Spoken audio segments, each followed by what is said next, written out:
Hi, Michael. Hi. So, this might be NIWIC's very first public podcast. Hi, everyone. And we're going to kick it off.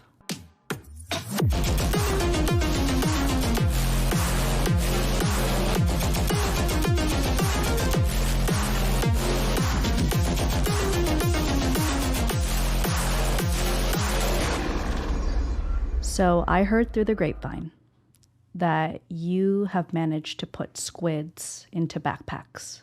Tell me more. That is correct. So, squids, they're very cool. Not the animal. The animal is also very cool. So, we're talking about quantum sensors, superconducting quantum interference device. It's a squid. SQID. SQ, they like squeeze the U in there and then ID. Okay. Yeah. So, it's spelled the same way, but we're talking about very much man made things. Yes. Oh, yes. These are man-made. So we make them actually at NIWIC. Fun fact. Okay. Which is a lot of fun. Squids and backpacks. Yeah. So this is a recent kind of project we had. We can call it a prototype if you want. So these squid devices are operate at cryogenic temperatures. So some of them operate close to like 0 Kelvin. So do you know what a Kelvin is in a temperature? No, I've seen the meme Yeah. that says, from Celsius, from 0 to hilarious. 40, it's Yeah. comfortable, but 0 to 100, I'm Yeah. burning up. So tell me more. So let's see if I can get this right.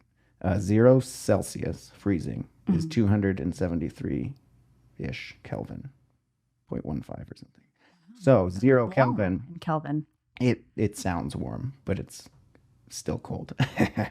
So 0 Kelvin is like absolute zero, which is fun. You can't really get there probably, but we operate at what's called high temperature superconducting temperatures. So 77 Kelvin, so like negative 200 degrees Celsius. Yeah, that's a balmy Summer. day. Yeah, comfortable. The trick is to build systems that can get down so cold, because you need to be that cold to operate these squids. Okay, I'm already seeing how what you did is very impressive. Yeah. Because my refrigerator does not reach those temperatures and it's huge. Yes. So, how were you able to cool something to that low of a temperature? Yeah, that's a great question. So, I guess to start off, it wasn't just me, by the way. I have a whole team. Thank you, team. So there's a bunch of ways you could do it. You could like fill the backpack with liquid nitrogen and just like dump it in there, but that's not sustainable. Right. But so we use what are called cryo coolers. So it's very much like your refrigerator at home, but like supercharged. Not really supercharged, just like highly efficient. So the ones we use are very small. Obviously, you got to fit in a backpack. So like kind of the size of like a water bottle, maybe like 2 water bottles. But if you build it right, you can use that, plug it into a battery, and bring your devices down to cryogenic temperatures. And when will this be available for picnic season? Picnic season now. So the very first prototype, I believe, was a beer cooler. Just kidding. Wow. No, so these are a little pricey for picnics, but if you really wanted to, you could buy one off the shelf. That is good to know. I'm putting Yeah. that on my wish list. Yes. So if you want, super cold drinks, that's the way to do it. Got it. And you managed to put a squid, which is a sensor, Yeah, inside of one of inside of inside a crowd cooler. So people have done this in other places as well, not just here, but we like ours the best because we're awesome. And yeah, it's a lot of like multidisciplinary engineering and science. So there's like this squid part, which is like very much material science. Okay. Basic, physics, if you will. And then there's the how do you take that device, put it into a system that works, and then how do you build a system that works for like military stuff and is like robust and can fit in a backpack. So yeah, just a lot of like engineering cycles, seeing what works, what doesn't work. A lot of materials choices are important. So one of the fun things is I'm going to use this as my imaginary crowd cooler. Your water bottle. Yeah, my something. So yeah, inside the chamber, you have to maintain ultra high vacuum pressures. So if you take your refrigerator as an example, you open the door, right? The inside is cold, the outside is warm, and you like lose a lot of heat by opening the door. Right. So in these super like efficient systems, we maintain ultra high vacuum so that the cold stage is completely isolated from the room temperature stage Okay. as best as you can. Got it. So the materials for that ends up being super interesting because like maintaining those vacuum pressures for long periods of time is very tricky, especially when you're dealing with sensors that do not permit you to use typical vacuum systems use metal all around, but then you can't get your signals through the metal. So you Right. have to design it in such a way where your sensor is exposed to the signals of interest, but can also maintain the vacuum. So, that's Interesting. I find it fascinating work. Other people would probably think it's extremely boring. I think it's fascinating, and I'm glad that you mentioned the metal part because that was where my mind was going. Is I was thinking you kind of have this problem, right? Where on the one hand, you want to make sure that the sensor has the perfect environment that it needs to do its job, but then the perfect environment might prevent it from getting the signals from the outside Exactly. world. Yeah. As you were on process to getting this implemented and working, what was the biggest challenge that you faced? Oh, there are many. The Okay. biggest challenge is so the general challenge in the field, right, is how do you make devices that work really well? Mhm. It's like a whole scientific field, right? There's conferences on this. So doing that properly is something we're still going through now. So we have devices that work pretty well, and then how do you make them work even better? Because we're dealing with features on the order of like nanometers or micrometers. So designing it and then building it to the design, where because on that scale, right, right, like a piece of hair would destroy everything. That's dramatic, but something like that. So doing that right, doing it properly, doing it well, and doing it repeatably is a big challenge, and it takes time. So it's like you can think of it as like developing like the perfect recipe in your, for cooking, right? So Mm. the little bit extra flour, a little bit extra butter. I don't know, silly example, but something like that where you're trying to get this end result and you're not quite sure how to get there. So you try a bunch of different things, see what works, and basically you have this series of experiments to show what variables matter and Mhm. what variables, tuning those to get what you want is the trick, Okay. like the secret sauce, right? I'm hearing perseverance Yes, is incredibly important it is. in the Yes, face of it sounds like many challenges yes. along the way. Hmm. But now that you have this sensor in this backpack and it has everything it needs and it's still able to sense the environment, what are potential applications? Why would I need this type Yeah. of backpack? There are many applications, which is why it's so exciting to like build these prototypes because you can start envisioning like where do they go, how do they get used, and the first example I like to start out with is so people use squids for like medical applications is a big one. It's called magnetoencephalography. Okay. So it's the measurement of the magnetic fields produced by the human brain. You can do like the human spine and like the heart too, but like the brain is kind of what comes to my mind first. So in that application, conventional systems are these big room-sized systems, like an actual room. So it's a magnetic shielded room, multiple layers, very expensive. It's like a You're talking million about bucks. an MRI machine. Yeah, so it's like the same environment as an MRI, Hmm. but it's a slightly different measurement. But the infrastructure to actually do it is It's pretty huge. substantial. Yeah. So, right, if you have a patient, you like go into this big room, blah blah blah, and you get really good results, right? So, but these new prototypes that are much smaller you can start thinking about doing the same measurement, but like in the field, right? Yeah. So instead of taking the patient to this hospital or wherever it is, research center usually, you can maybe bring the system to the patient wherever they are. The patient might be, a pilot or a soldier of some sort, Hmm. where you're, monitoring their vitals in Hmm. terms of their brain, like in real time. And Yeah. it's not reading their minds, by the way. Probably. Yes, yes, of course. Okay. But if they have some sort of traumatic brain injury, for example, you can Exactly. monitor their status. Yeah. So, So one of the examples people brings up is like, for pilots, they're like experiencing, lots of stress, lots of sensory input. They're mhm, like keeping track of all these things, right? mhm. So kind of determining whether their brain is at like a healthy functioning level or starting to degrade, Mm. could be really important. So we did not talk about this prior to recording. So this is going to come as a surprise to Yeah. you.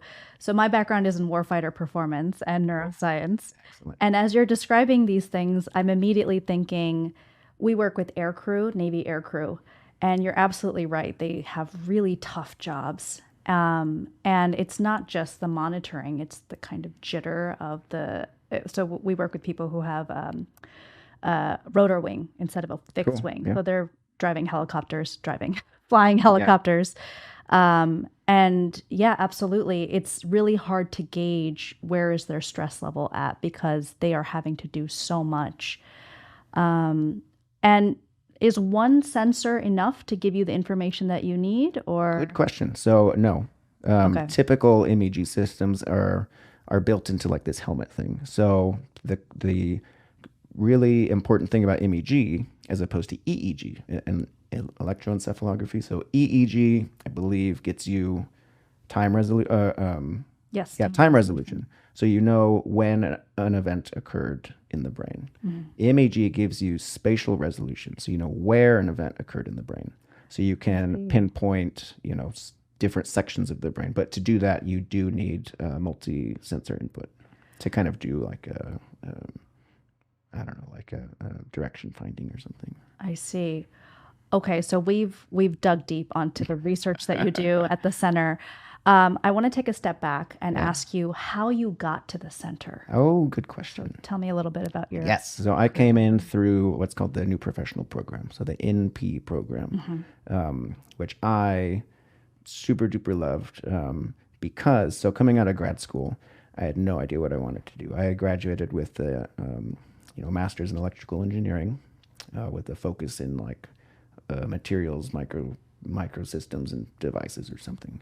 But I had no idea what I wanted to do. So the thought of like getting into a job where I was kind of fixed into one position doing a specific, area of work, for, you know, at least the start of my career was a little bit, I didn't want to do that. So I came across the NP program. So the way that works, at least when I was an NP, you get hired on at Niwak Pacific, and then you can take what are called tours, at different groups. Hmm. So you come on, you get hired, you like go through the training and the onboarding, and you start to look at what projects and like branches there are at Niwak Pacific, and to see what you might be interested in working on. So I came across this. We're now called the Cryogenic Electronics and Quantum Research Branch. Uh, Very cool sounding Super name. cool name. It's awesome. What is the acronym? I'm just curious. I don't know. I don't know if the branch has an acronym, but within the branch, our group is called the Cryogenic Exploitation of Radio Frequency. So we call ourselves SURF, Surf. which is super fun because we're in San Diego and there's lots of surfing. CER. CERF. So our group is called SURF. We operate in the Cryogenic Electronics and Quantum Research branch, which is, of course, in the division and whatnot. But for my new professional tour, I stumbled across this group, the surf group, and found it fascinating. Right? It's very multidisciplinary, Hmm. which I love. So I'm like, coding one day, turning a wrench the next day, like doing like electrical measurements another day. So it's like very broad, work. And I get to work with like scientists, engineers, electrical, mechanical, physics. One of the people on our team was like an astrophysicist, right? So My very gosh. very broad experience there, which Yeah. is awesome. And then learning from all these people is great. So I stumbled across the group, fell in love with it, and I've been working in that group for the past 8 or 9 years. Amazing. Yeah. I mean, I have heard just anecdotally on the news and things like that that diverse teams like this tend to lead to a lot of creativity and forward thinking. Yeah. Has that been your experience? Because you came with an EE background Hmm. and you're working with an astrophysicist on this team. Are you finding that when you're having a problem to solve, that when you have such a diverse group of people, that the solutions are multifaceted? Oh yeah, for sure. In our group, definitely. So yeah, we come into these problems. We're trying to, you know, for example, finding a material that can work in our cryogenic, portable system. Hmm. You talk to some people. Basically, when a question like that, people know of certain materials, and they're like, oh yeah, that works for that. That works for something else. So getting all of multiple experiences and just different personalities, you really find solutions that are better than you might otherwise find. Hmm. As you were job hunting, I'm curious if you had done any other internships at other organizations, if you can kind of speak to how your experience at NIWAC really contrasts to some of the other places you were looking at. So I did a few internships during school. So I did what's called in my undergrad. I did what are called REUs, so research experience for undergrads. Okay. I loved that because I got to work in labs at like Harvard University Oh, and the fantastic. University of Maryland, doing like all kinds of crazy stuff. So my first like actual research experience um, was on a paper-based accelerometer. So it's like you take a piece of paper and you literally draw your circuit on there. So you use Wow. like silver ink for the conductor and like carbon ink for the resistor elements. And you can do other stuff too, but an accelerometer in this case was pretty basic design. So it's called piezoresistivity. So you take a resistor, in my case, carbon ink on a piece of paper, and when the paper bends, the resistance changes. So you can make devices out of that, so sensors out of that. Yeah. It's funny to think back because a lot of the work I do now, I didn't mean this to happen, but like it's all like sensor stuff, which I guess I'm drawn to that for some reason. So yeah, did that at Harvard in the Whitesides lab, which was a lot of fun. And then I did some robotics stuff at the University of Maryland. And then I did just for a few months an internship at like a local company in outside of Boston. But all Wow. those were like pretty short term. Obviously, my Niwak Pacific have been long term. So I think those were really good for me. But for in those roles, you kind of get like a project assigned to you. Hmm. At Niwak Pacific, it's more like you're going out and looking for projects or even starting your own projects. So Hmm. it's kind of the next level on that. Yeah. And that definitely comes with pros and cons, right? Yeah, I had a very similar experience to you. Also came in through the NP program. And yeah, I was a neuroscientist and I ended up touring with a cybersecurity lab. nice. Zero experience in Yeah. cybersecurity, but when you have these diverse teams, you can solve problems in a different way. It's funny. So I interviewed at NSA for a cybersecurity position. okay, No okay. experience at all. I was like, oh, that sounds kind of cool. Let's like Yeah. try it out. They need someone with an EE Yeah, background, I'm sure. probably. Yeah. Yeah, you could take your sensor, turn it into Yeah. There you who knows what. go. Leave that up to people's Yeah. imaginations. Um, so yeah, you've had several internships where you have done very focused projects. Mhm. I wonder if you can talk about kind of the pros and cons of having seen both worlds, the focused world and the Niwik Pacific, where, the world is your oyster. Mhm. You can really do whatever you like. Kind of the pros and cons of that, if you don't mind. Yeah, of course. So my opinion is that like it really depends on what you prefer, like what kind of environment you thrive in. So like as a more novice, professional, for me it was very helpful to have a guided project where there's like somebody's already thought through some of the stuff. Mhm. It's like you start here and you want to end up there. Here's some like first steps. Mhm. That was helpful as like a younger professional. Um, Nowadays, I would hate that. I'm like, I would find that not interesting. So nowadays, it's more, I enjoy the like more open ended questions Mhm. where, for example, like, um, some of the new projects I'm starting to work on involve machine learning. Everybody's doing machine learning, but Mhm. so it's just like figuring out what I can use machine learning for that is actually useful Mhm. to the Navy or the DoD or whatever. Um, it's a kind of an open-ended question. There's some work, lots of work going on in that, but then finding new avenues of work is super exciting. Yeah.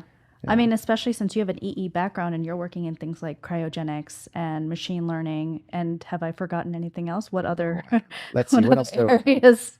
um, cryogenics, machine learning. Yeah. I mean, that covers it. The cryogenics is pretty broad. So, of course, we mentioned like the sensors, which are super awesome and exciting. Mm-hmm. There's also other stuff you can do. So, like quantum computing falls in um, at least depending on how you do your quantum computing, right? A lot of that falls into the cryogenics world.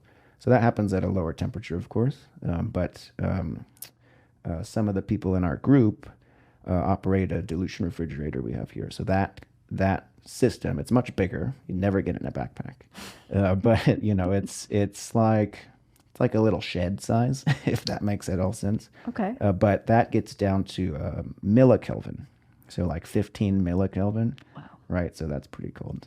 But for the devices that they're working with, you need that level for the qubits and whatnot. Oh my gosh. So that's fun, quantum entanglement and whatnot. Do you remember the time when we had thought quantum computing was a kind of a pipe dream? It was a fantasy Yeah. because we would never get temperatures that low. And now we do. And now here you are Yeah. doing that work. Yeah. It's a lot of fun. Amazing. Okay. I want to give you a chance to talk about any other projects that we haven't covered. So, is there anything that I'm forgetting? Ooh, probably. So, yeah. So these, back to the sensors. So the squids, right? Yeah. So, I can talk more about that. So the backpack like iteration of it is Mhm. super exciting because nobody thinks of like cryogenic coolers inside of a backpack. They Yeah. think these are like big things. But in some cases, you do want the bigger system. So being able to put like many sensors inside of one system is pretty cool. And then, yeah, so apart from that, I'm doing some stuff, radio frequency machine learning. So Mhm. that's a fun area Mhm. of work for me. Um, and it's really cool because uh, like none of this is stuff that I'm like trained on, right? So it's just something that Right. you hear about. It's like, oh, that's cool. I have some ideas on that. Yeah. And you like the freedom to move around in terms of like what you're working on. Absolutely. Super awesome. I love that. I don't think everybody loves it, but I love it. It's so much fun. Oh, that's so great to hear. I think it does take a certain personality trait to say, okay, I've never done this before. I've never hosted a podcast before. I Yeah. think I've done one episode before, and here we are. Yeah. I've never been on a podcast before. It's fun. People can't even tell. They're like, these guys are naturals. Okay, so I want to do a little rapid fire round, kind of Okay. a get to know you Yeah. type of thing. Just basic questions Cool. that to help us get to know you as an NP. I love it. Well, not an NP anymore, full-fledged I employee. don't know. Yeah. Maybe once an NP, always an NP. Maybe. I don't So very Navy focused to begin with. know. What is your favorite aquatic animal? I mean, it has to be the squid, right? Because that's fun. Work on squids at work and then animal squids. Just out of curiosity, how many sensors do you think they have? Squids, probably a lot. On the order of millions. Yeah. All the little suction cups. So your goal is to Do get they have suction cups? I don't remember. I want to say that's octopi. I don't even know. We need One to of them work. has a We need beak. to work on Yeah. our knowledge, I think, a little bit. Take a tour with the marine mammal group. Yeah, let's both go. We'll go say hi, work with the Yeah, dolphins, that'd be great. and they'd probably let us. Yeah. We just talked about how you can do Yeah. what you want Yeah. as long as you plan for it, have the funding. What's your favorite snack? Ooh, chips and salsa. Very spicy Good salsa. one. That's a good one. The spicier, the better. Okay. Do you have a favorite book that you've read recently? Ooh, well, that's a good question. I'm trying to think of the last time I read. It's been a while. I think that's a very common experience. It's a lot of scientists. Actually, so this ties in with current events, right? So, Three Body Problem. Oh, So I read the book. I think the show just came out. I've seen the show. Yeah. So the book was amazing. So me and my college roommates read it like maybe 5 years ago, 6 years ago, something like that. Okay. And it is so good. I loved it. And they actually bring in some like quantum computer-ish stuff in there, which was fun. Yeah. But I thought it was fascinating because it was written, I don't know, 10 years ago or something. So the topics they bring up I thought was very relevant for today. Very cutting edge. It was- And it's you're cool. working on some of those things in that book. that was fun. Fascinating. Just a quick tangent. So the three body problem is this idea that there's three large bodies, right, that have a gravitational force. And so having three throws everything out of Yeah, whack. goes into chaos. Is that a real scientific problem? I believe so. Yeah. Oh, okay. I think I don't know if I can say this, but the Neil deGrasse Tyson podcast, he explained the scientific three body problem on I think a recent episode of his. Okay. Yeah, it's a real thing. I wasn't sure because the book is fiction. So Yeah. I wasn't sure if that was a real issue. I'll do my last rapid fire question. Your favorite Very good. activity in San Diego? So favorite activity. I'm a big rock climber. Okay. So there are, again, I don't know if I can say this, but the Mesa Rim climbing gyms are very good. Yeah. So I go there as much as I can. And then, so that's like indoor rock climbing. And then there's some nice like local spots that you can go that are still in San Diego, but like actual rock climbing, which is fun. Yeah. And then Joshua Tree National Park isn't too far away. So it's a couple-hour drive. The Palm Springs activity. That is. Your favorite San Diego activities are going to nearby cities. Going to climbing, yeah. I don't know. We do have a big Brewery rock crawls. climbing community. Yeah, I That love it. you were saying brewery? Brewery crawls, yeah. Yes. Many good breweries. Yeah, And we have a ton just of the options food, there. seafood, amazing. Just loving life and living Burritos, life. California burritos. That's my favorite hobby. Fantastic. Well, thank you so much for your time and talking to us about your work at NIWIC and then just your life in general. I think this has been a really fascinating discussion and hopefully one that we can continue in future Yes, I would episodes. love to. So thank you everyone for listening and make sure you subscribe, Smash the subscribe button. smash that button, like, comment, all of the things to show us that you have loved this first episode. Yeah, let us know what we should do for next episode. Yeah. That'd be fun. All right, signing off. Thank you.